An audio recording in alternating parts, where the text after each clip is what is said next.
to San Francisco. You're listening to Pod at the Palace with Curtis Wilkerson on Inside Arkansas. What's going on, everybody? Welcome in to the Pod at the Palace postgame show. I'm Curtis Wilkerson, joined by John Neighbors, Inside Arkansas. Here to talk about a 69-61 loss at Texas A&M that was maybe not unexpected, but very frustrating in the way that it happened. So welcome in, everybody. Welcome back to those that were with us for the watch party. Remember, this is a live reaction show, so we'll talk about it for a few minutes here, but we've been talking about it for like 2 hours. We want to get to your reaction and see how you feel. So, John, how do you feel after what we just watched? Well, it's like kind of like the rest of the game or the entire game. I didn't know what to feel at times, but here's the deal. It's like I feel extremely frustrated, like because of how the game went. A&M did not play well. They did not just beat you down because of how much better they are than you. You lost because of you. Like you lost because you played poorly. That's extremely frustrating with the turnovers. I know we'll get all into it. I'm frustrated by that. But on the other side of it, I'm not like this season's lost. This is not a tournament team anymore, blah, blah, blah, because this was going to be a tough game to win no matter what. I hate the way that they lost it, but a lot of people and most people felt like they're going to lose anyway. So long term, I still think they're okay, but short term, extremely frustrated because this could have been a nice win. Yeah, for sure. This was, one of those that you could get away with. Like you could absorb this loss. You don't want to absorb any at this point. You've had 10 of them now this season, but in terms of your postseason hopes, worst case, they needed to cover so they didn't get dinged with the analytics. They did that, but man, a win, we wouldn't have to have these conversations. It would just been such a weight off the shoulders. But that's just the way it's going to be with this team. And it's going to be every game the rest of the way. And they're all going to freaking matter. And you're going to be doing this thing all season, the rest of the way of bubble in, bubble out, bubble in, bubble out. And it's going to depend on what others do around you, whatever. But the path that made the most sense did not include Arkansas winning at Texas A&M. So is what it is. They got to take care of business moving forward, whatever. This game, frustrating because, look, Texas A&M, they're about as beatable of a top 10 team as there is out there. Like their style of play, it's weird. It's ugly. We tried to warn you, though, coming into the game, it was going to be like this, a rock fight where they're just kind of chucking it and, getting to the free throw line. And we know that they're good defensively, whatever. Kind of like you talked about, man, it's not about even necessarily that Arkansas lost. It's the way that it went down. It's not even about the 17 turnovers so much as it's how many of those were unforced. Yeah. Like if A&M was trapping and coming up with steals and just shutting off your water, yeah, man, that sucks. But, they're a top 10 defense. Okay, fine. But it looked like an unfocused effort from Arkansas. Just some carelessness, passing the guys who aren't looking, throwing it into traffic. I would say at least half, if not more of those were unforced. And you can't go on the road against a top 10 team in the SEC and shoot yourself in the foot and expect to get away with it. And you also can't go into on the road against a top 10 team in the SEC and get nothing from your backcourt. Yeah. And then get less than ideal games from your other star players. Like shout out to Carter Knox for being awesome in this game. Z's flurry came very late for the most of the game. For the first half, you didn't get anything out of him. But here you go again with your backcourt. DJ Wagner, 4 points, 2 of 6 from the field, 3 turnovers. John L. Davis, 7 points, 3 of 13 from the field, 1 of 7 from 3, 4 turnovers. And it's just, you're not going to win basketball games if your backcourt can't score on top of everything else that was going on. Frustrating deal. Yeah. And also too, it's like, that's what I hope people understand is because, this is a reaction show, as you know. I mean, you do it every time. I mean, you give full-fledged reactions immediately following it. And there's going to be some people that are going to look at it and be like, this team isn't any good or anything like that. There's going to be overreactions and there's going to be people that are being underreactive. Again, that's what it is. But it's like, to me, they looked like a team that hadn't played together before. It's almost like what was going, like almost reverted back to what you looked like in the early part of the year against a really good team where it didn't see the chemistry was there. I mean, the pass to Wagner to Thera when he's looking at Cal and it hits him in the gut and it's a turnover. It's like, those are the things that you just cannot happen. If you want to be a tournament team, you cannot allow those things to happen. And again, the most frustrating part, because I know we'll get to the chat because a lot of people are going to want to that. But the most frustrating part is that This was the type of game that A&M had to play for them on their end for you to win. Like, this was the type of game they had to play if you wanted to go down there and win. They gave you that game. They gave you that bad performance by them, or at least a very average performance by them, and you didn't take advantage of it. And that sucks because, man, oh man, imagine having that number 8 Vic team beaten on the road on your resume to get to the tournament. It'd be all the difference in the world, and you just didn't capitalize. Yeah, that would have been a huge one, man. And the thing that stinks about it is again, I know that team, folks are going to jump off the wagon here of hope, and I do encourage you not to. Like, hey, be very frustrated with how this game went down today. I'm mad about it, and we're getting ready to critique it heavily. But this is just kind of where the team is on the bubble front. You're going to feel like it's the end of the world after a game like today. They're probably going to lose at Auburn. I mean, just being honest, like that's probably getting ready to happen. But it's not the end all be all. Like this is all revolved around what they do in that final stretch.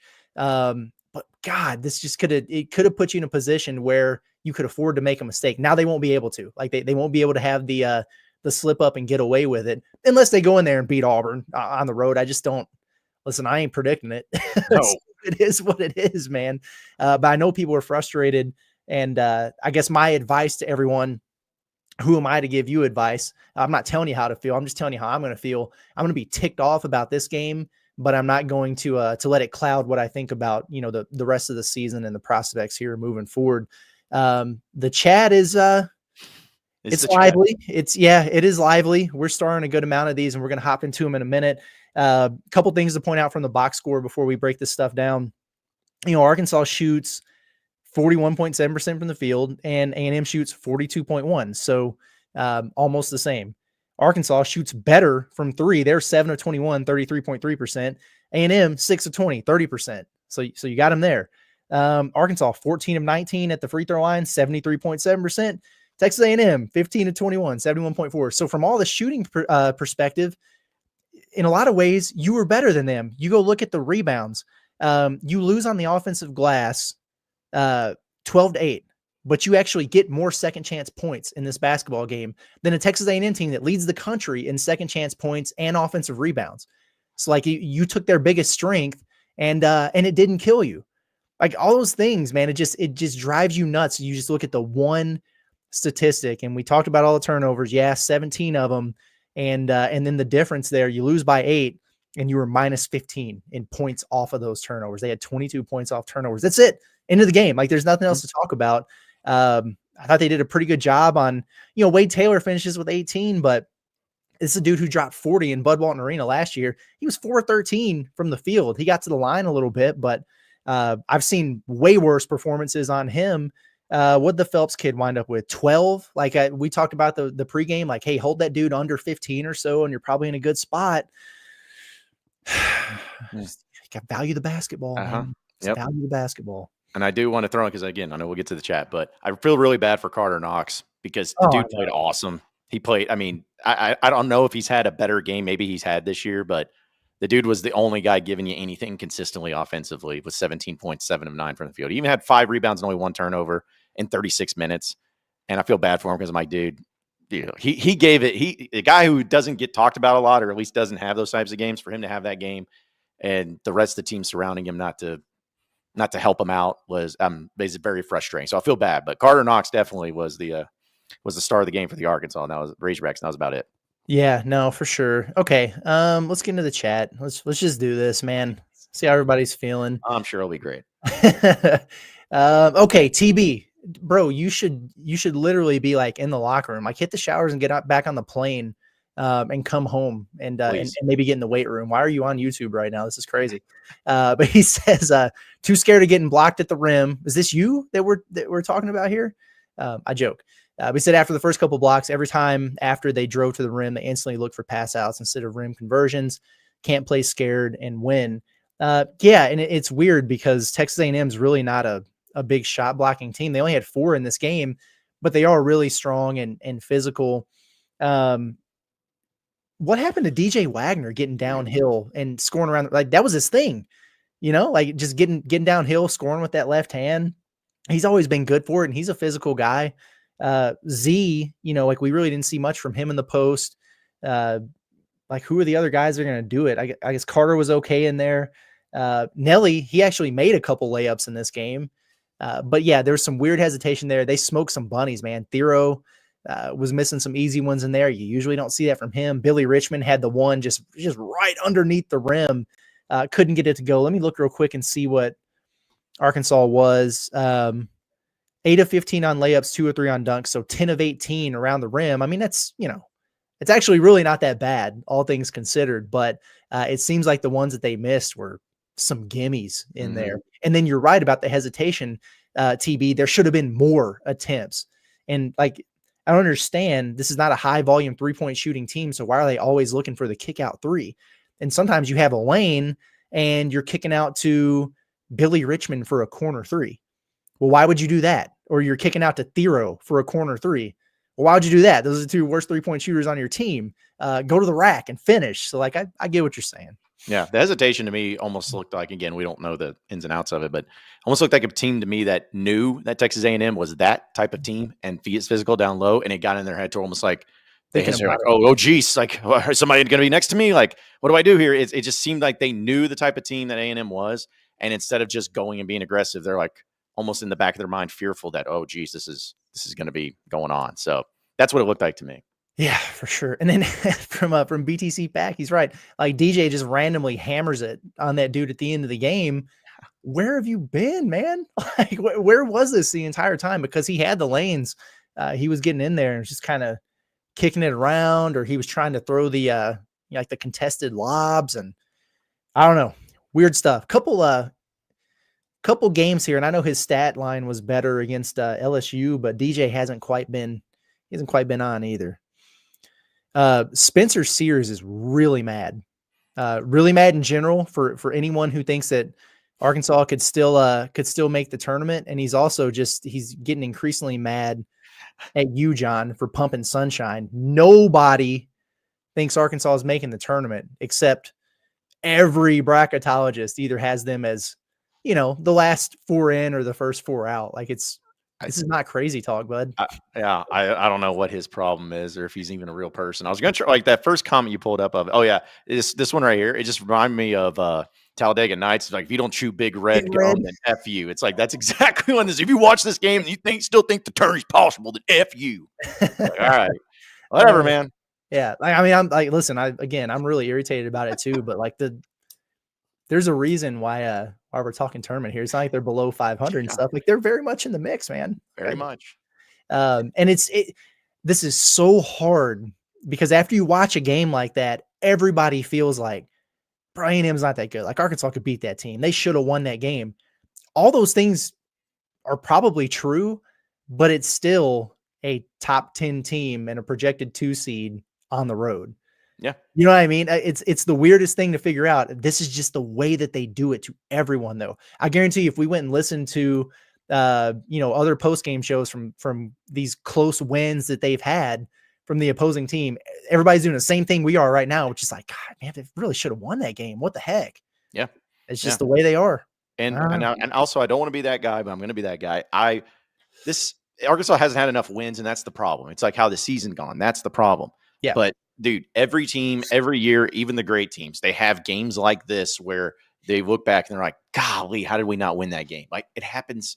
Like, Bama's had that this year. Like, it happens. And I'm not saying it's right. I'm not saying you got to be happy about it, but to think that this particular type of game is just unheard of, and it's just not true. It happens. Unfortunately, it just happened at a very poor time for Arkansas. For sure. Yeah. Like you have to beat Texas. You have to beat South Carolina. And then what? Like, you outside of that, you got at Auburn, you got Missouri, you've got Mississippi State, and Texas. Vanderbilt. Oh, so yeah. Like, pick a win or 2 out of the hat there, and then you're in. Or pick 1 out of the hat and then go win a game or 2 in the SEC tournament, and you're in. Like, it's where they're going to be. But again, we could have started talking about like, oh, are they going to be able to play their way into an 8-9 game? Well, then people would have been bitching about that because they wouldn't want to see Arkansas in an 8-9 game. If you get in, you're going to Dayton. Enjoy it. We will. I will. Yeah, it'll be great. Zach Religious, I mean, you're right, man. Can't turn the ball over that many times and expect to win, for sure. And they can't do that against anybody, especially A&M. But if they go turn it over 17 times at South Carolina, they'll probably lose that game. The thing about it is, like, Arkansas, maybe the lowest turnover rate in the SEC. I mean, they're averaging fewer than 11 per game. They've been really, really good about taking care of it. And that's why this is kind of baffling, because, again, it's not like A&M was just completely suffocating there. They're just throwing it all over the place. You got Cal and Thero having conversations, on the wing during a live ball, and you just throw it right off of Thero's cock. Like, what are we doing? I don't know, man. Yeah. Ryan McDaniel, he says, of your top 4 offensive threats, only Davis took more than 6 shots. He was 3 of 13. This is the story of the game. Ryan, it is not the story of the game. It's one of the stories of the game. Like, the turnovers is it, man. But, 13 shots that's not a bad number for Nelly Davis. Yeah, it's just not. Somebody's got to take him, man. DJ doesn't want to. Z didn't in the first half. And then Thero, he's not a guy who can create his own. So, well, and also too, and again, this is looking at it too simplistically, but I mean, if your average was what, 11 turnovers a game, maybe a little less than 11 turnovers a game. Yeah. If you do your average, you probably win this game, or at least at the end, like final shot type of deal. Mm-hmm. Like, so it's as simple as that. If you instead of 17, you get only 11 turnovers. You take away 6 turnovers from this game for Arkansas. They either win or it comes down to the final possession. Simple as that. And in the turnovers and some of the missed shots there, we've been irritated at times with Arkansas this year where they go on those scoring droughts. They had one in the first half where it was like, 4+ minutes where they didn't score. This game, they fight back. It's tied at 50. Yep. And then you go 5 minutes of basketball without scoring. And it's a 9-0 run. It's not like A&M was lighting it up during that stretch, but you couldn't score.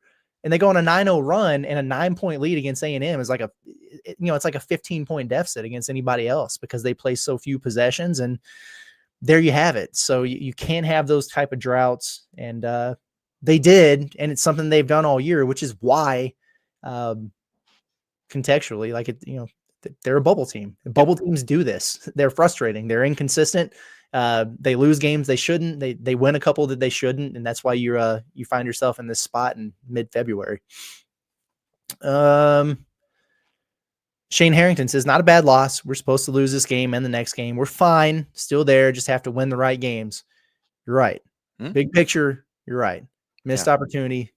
Irritating, but, Yeah, because, I mean, the rest of the way, you laid it out, but say if this team makes the tournament, at this point, I don't think anybody, at least they shouldn't, nobody should care about, like, making the tournament, but if we should be an 8 seed, but instead we're a 9 seed. Like, just getting to the tournament is all that matters right now. So do whatever it takes for that. And if you get to the tournament, I don't think anybody's going to look back and be like, man, yeah, we got to the tournament. That's great and all, but that game against A&M, we would have made the difference in us being an 8 seed to a 9 seed. It's like, no, it's like, maybe that's the case if you want to look at it that way, but just get to the tournament. Just get to the tournament. I don't care how. Just get there.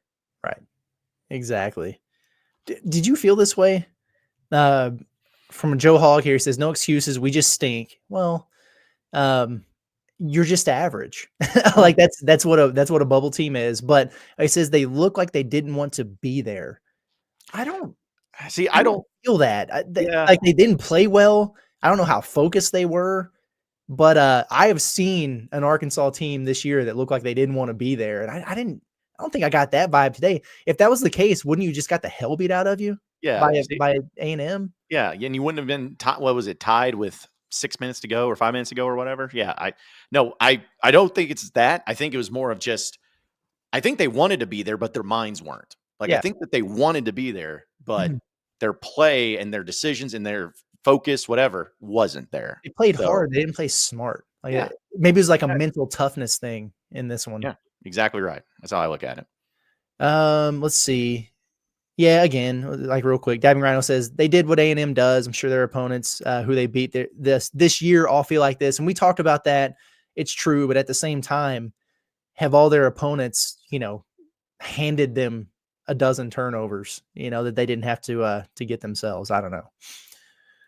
You got something? You got a smile on your face. Looks like you. No, I just accidentally. I'm sorry, Angel. If you get back in here, I accidentally put you in timeout. I'm That's sorry. tough, man. I know. I'm sorry, Angel. I'm so sorry. Like I was trying to put the other idiot in timeout, and my trigger finger got a little happy. I'm sorry. So sorry. Razorback Hog says this is the most frustrating game of the year. It's up there. I would still go at LSU and home Oklahoma, probably ahead of this one. But yeah, it's definitely an irritating game. Yeah. Just because you know what it would have meant. Like Yeah. it would have meant finally, like if you would have won this game, it would have been like a bubble team. It's suddenly like you are in the tournament. Everyone's talking about you. No one wants to play you. And I'm not saying anyone would predict you to beat Auburn, but people be like, hey, you know, this Arkansas team, though, they're playing their best basketball right now. They just upset number 8 A&M. Like, it just changes it, kind of the whole perception of you. Yeah, for sure.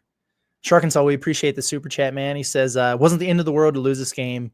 It always felt like the most winnable of the A&M, Auburn, Mizzou stretch. So I feel like it's Mizzou. Yeah, me too. Like I know how that game went in Columbia. If you watch, like Mizzou at home versus on the road, with the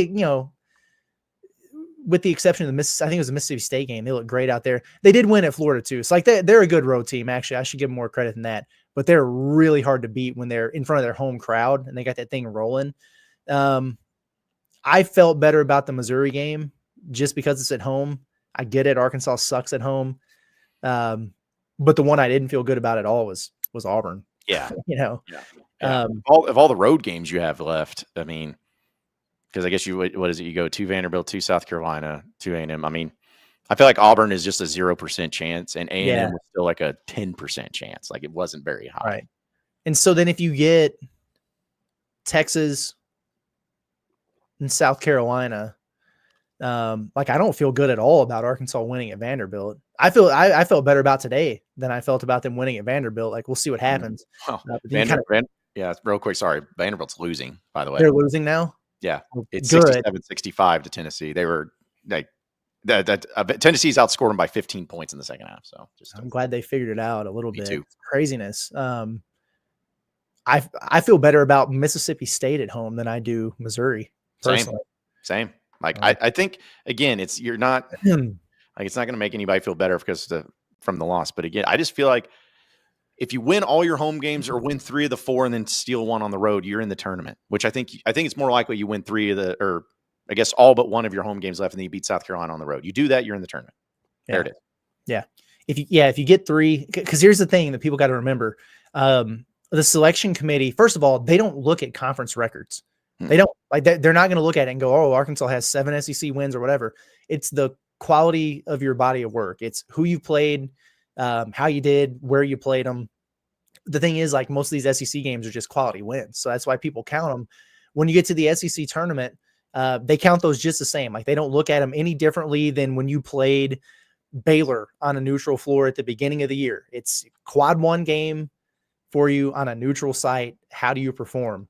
And those early games are going to count. And the beauty of it is, I don't know why I'm saying the beauty of it, but it's kind of true. Like you're going to be playing that first game against probably another bubble team in Nashville. Hell of an opportunity. It's like if you get a bare minimum of 3 the rest of the way in the regular season, and then you pop somebody on Wednesday Sadness, you're in. Yep. It's that simple. Yep. And it'll make it more complicated, but well, what we talk about is like if you get to 7 wins in SEC play because of how good the SEC is, you're in the tournament. And if Arkansas wins 3 more games, which is very feasible, that's 7-11, and you're in the NCAA tournament. Razorback Hog says Adu can't jump. If I hit your foot as hard as I could with the hammer, could you jump? I wonder. He's not healthy. I know I wouldn't. Let's see. Okay. Hogs Barbecue. Thank you. We appreciate the super chat, man, especially in the losing effort. Your generosity is noted. It says, thanks guys for the live stream. Curtis is the only dude I could watch basketball with. Keep up the good work, gentlemen. We appreciate you, man. Thank you for that. Let's see. Let me get caught up a little bit with what's going on here.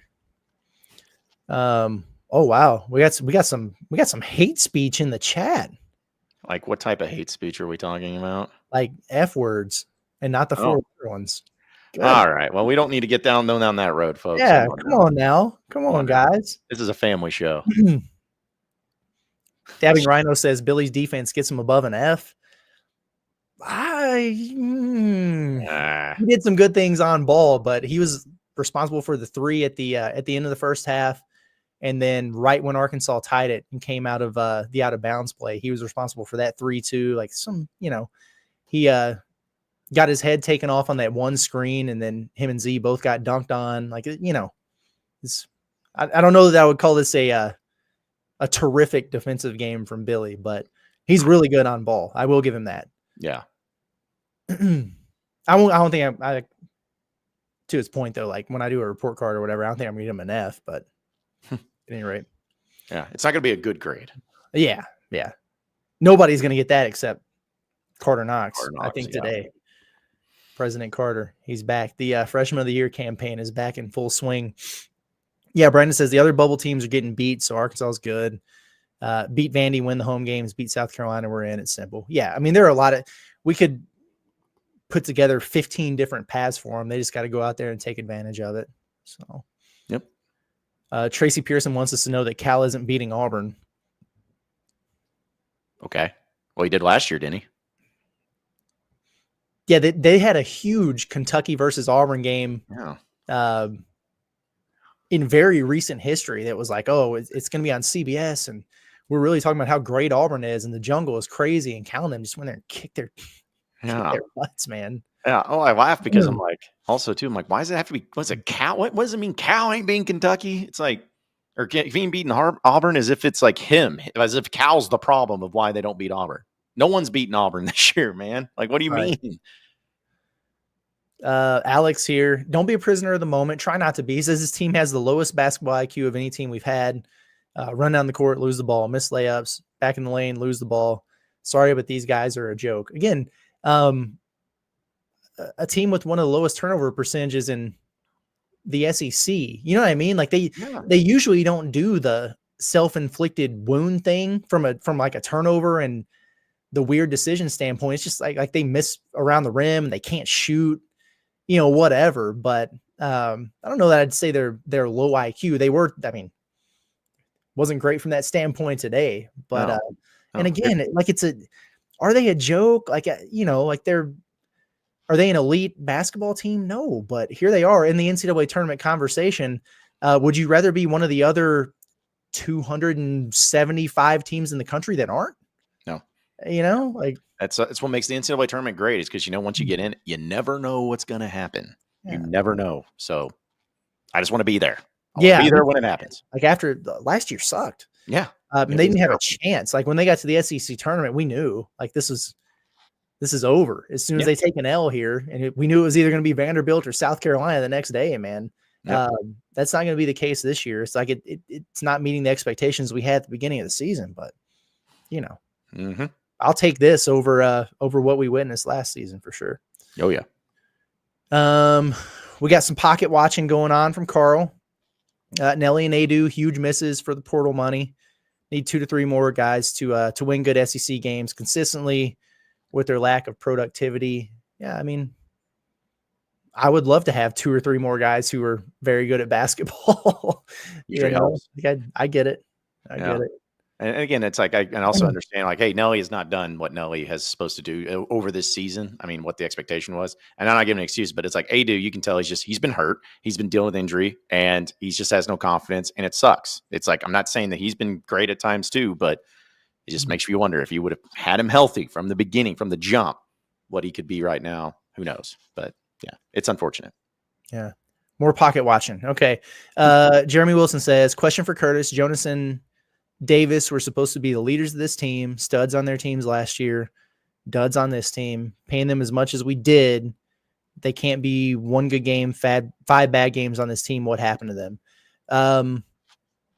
Jonas Adu has a broken foot.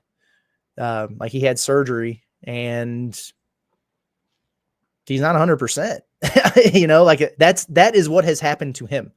He is not 100% from that yet. Anybody who watches him out there knows that he's not fully healthy. He's trying to grind it out the best he can. And, it's not the all SEC guy that you thought you were getting, but the last 2 games, he's been good for him. He's helped him there. Nelly, I get it. Very frustrating. I don't really think there's a lot of an excuse there now for him. Early in the year, it just wasn't working with him and Boogie and DJ and figuring out the shots. He's standing in the corner as a spot up guy. It's just not a way that he's played at all. But now he's in his role that he's thrived in the past, where he has the freedom to create and everything. And he had a handful of good games there. He's being more aggressive and everything than he was early in the season. He's just bricking shots. It's just, so that's what has happened to Nelly. He's no longer a shot maker.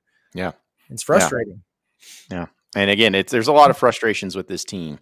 And I know people are frustrated with Nelly, and I get it, rightfully so. But like, this is the team you got, and you've made it work. You've won some decent games with the team, with this team. It's just, you can't play the way that you did and be careless. Oh, that's why I'm like, and I also feel like it's not easy, but it's fixable. Like, it's a very fixable thing. It's very fixable to not turn the ball over and make dumb passes. It's very fixable to make your layups. Like, this is a fixable thing.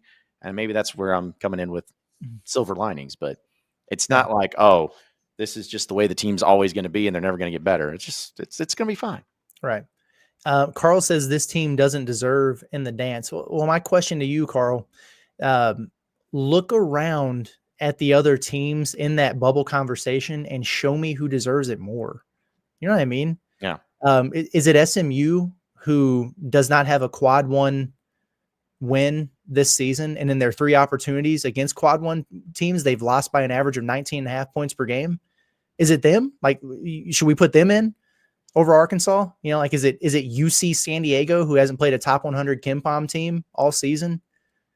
You know what I mean? Is it BYU, who just got their first quad one win of the year and is sub 500 in the Big 12? Like, is it VCU, who's hanging out in the A10 right now? You know, a big win over George Washington the other day. You know what I'm saying? Like, nobody's sitting here calling Arkansas world beaters, but you could argue that none of these teams deserve to be in. You got to fill the field. You know, like, 68 teams get in, and you could look at any one of these teams in the conference. You could look at Georgia right now. You could look at Texas. You could look at Oklahoma. You could look at Vanderbilt, especially if they wind up losing this game to Tennessee, just in the SEC alone, and comparing with Arkansas. And you could make arguments for any one of those teams to be in or to not be in. Mm-hmm. But to say they don't deserve it, I think it's not as, I don't think you can simplify it that much, because there's so many teams in the exact same situation.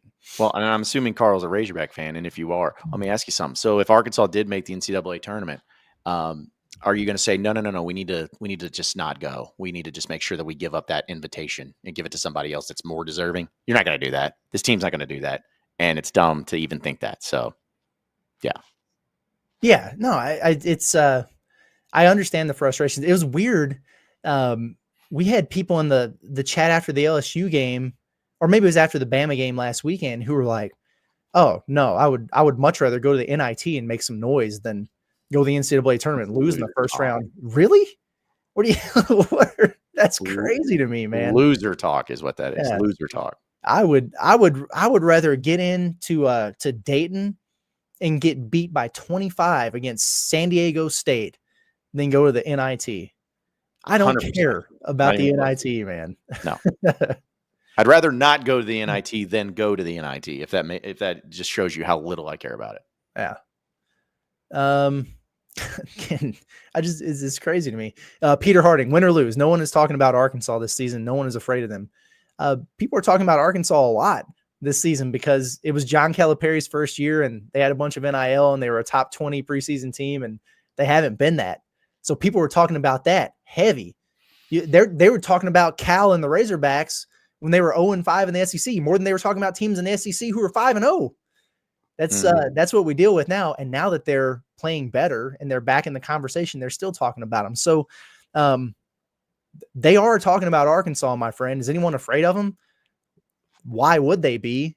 But, that doesn't mean they can't go pick people off like Kentucky and Michigan and Texas and whoever else. I mean, of all the allegations and all things to say about Arkansas, I don't think the one thing that is literally the one thing that is an inevitable fact is that they are being talked about a lot. Like, that is the one thing that you cannot say and just think that it's a good opinion, because it's not. Yeah. They are being talked about. Yeah, they might be the most talked about team in the country. TB, like, do they have Wi-Fi on the jet? Like, what? I just don't understand what's going on here. It says whole bunch of stagnant passing back and forth. Then move, bro. Set a screen or something. Man, I love this bit. Yeah. It says, a whole bunch of passing back and forth at the top of the key on offense for the first 15 seconds of the shot clock. Well, A&M was in a 2-2-1 for a majority of the game, designed specifically to slow Arkansas down and get them into their offense later in the shot clock. They weren't really trapping out of a ton, weren't forcing a bunch of turnovers out of that. It just forces you to have to pass it back and forth a little bit to get it across half court. Like, you're right. We were seeing that, but it was literally by design. Again, that's kind of what they do. They grind teams out. But I feel you. Just wanted to give some context there. Oh, John, let's do a few more and get out of here, man. Okay. Have you checked the baseball score? Yeah, actually, Arkansas is 2-2. It's tied. Okay. Brent Iredale hit his very first home run, so Andrew Ellis is happy. Good. 400 feet. But also, of other note, I am currently recording the John Calipari press conference on Zoom. It's happening now? Yeah, it's happening right now. And I can't hear it, but I will say I haven't seen him this animated, like motion-wise, all year long. And he's an animated guy, but he is extremely animated, so I can't wait to hear what he's going to have to say. Very interesting. Very interesting. Okay. From Ontario Rosebacks, thank you. We appreciate the Canadian super chat. Hang on. Is that Canadian money? Is it? I don't know. CA? Well, they got Deutschmarks up there or something? This is interesting. Okay. Well, he says still went toe-to-toe, 50-50 at the 9-minute mark with the top 8 team, Hostile Arena. Yes. Knox should have had more looks down the stretch. Got to ride the hot hand. Yeah. I'm with you on that one, man. We were talking about John. John was all over it during the game. It's like, why is anybody else shooting besides Knox when he's having his, his Kobe game out there? But what did he finish? 7 of 9. Yeah. When you're on a heater like that, and nobody else is, yeah, like, just why not? Like, if Big Z was out there going, like, what was it? I forgot which game it was, but when Big Z was out there, I guess it was LSU when he was like 4 of 8 from 3 or whatever. Like, hey, let him shoot every time until he stops. I'm all for that. Yeah. Cat's kind of funny. Cats by 90 said, why did Adu's foot get hit with a hammer? It didn't. But it was like it was broken or whatever. Like, he had to have surgery. So yeah, it wasn't functioning. So that's why. Oh, that's funny. Yeah, this one was tough. Let's talk about this one for a minute. Westside Jacoby says, seeing Nelly miss that 3 by 10 feet at the end of the game was wild. Good or even decent shooters never miss that bad. It makes you wonder. I'm not making excuses for him. Like, it was a bad shot, but we've seen some slippage and some inconsistencies in that jumper since they got back home from that road trip. Are we doing the thing with the wrist again? It's like his middies are flat. His 3 is inconsistent. It's almost like he was overcompensating on that one with the arc, and then he airballed it short by 4 feet.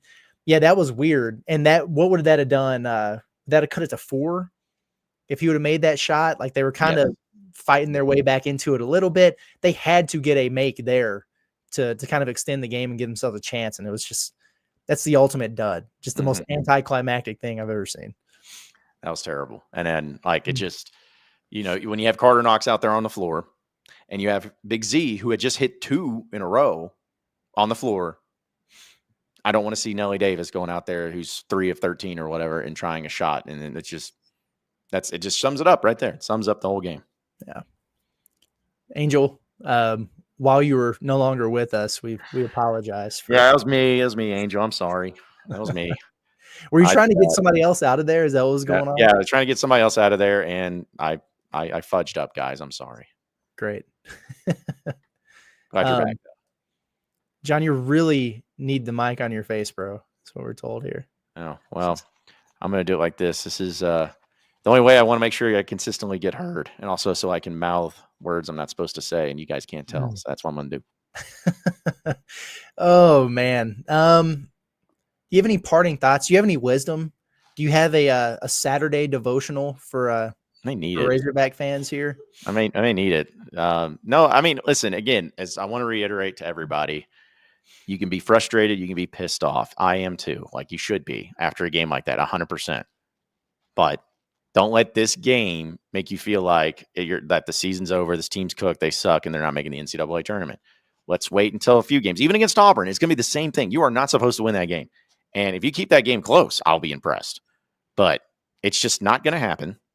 So relax, be upset, but let's look at the whole big picture here and see how it goes here in the next few games. And also be sure to support me and Curtis in our drive to Auburn because we're going to need it. I was about to say we will be there. We're on site. We're going to the jungle. What is it? Neville Arena? Yeah, Neville Arena. We'll be in there. We're going to see what the hype is all about. The last time we went to a game, Arkansas put it on Kentucky and Rupp. So we'll see if it's a good luck charm situation. If it's not, then we're going to blame Andrew for not being there with us, even though he's also going to be traveling to Arlington. So he'll have to bring the good luck to the baseball team, I guess. Yep. We'll blame him for everything.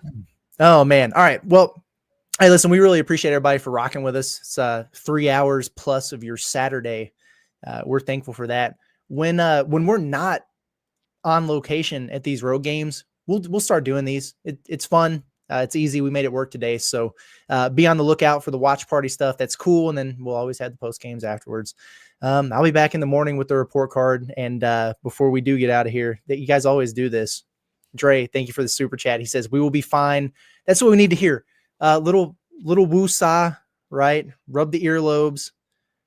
Angel gave us gas money, even though you kicked him out of the stream. So it's a kind soul. Kind soul, Angel. We do appreciate that. But yeah, we'll use it for gas, or we'll stop at QT and get a walking taco for the rest of the drive there. So. Gave me indigestion just thinking about it. I don't need to go down that road. But no, it's gonna be awesome though. It's gonna be fun. We're gonna make it fun no matter what, and we'll see how it goes. Who knows? Maybe Arkansas can upset everybody. Who knows? That'd be cool. Yeah, that would be wild. We'll hold out hope that it happens. Appreciate y'all. We're out of here. Been John Neighbors, Curtis Wilkerson, Pot the Palace, Inside Arkansas. Y'all hang in there. See you tomorrow.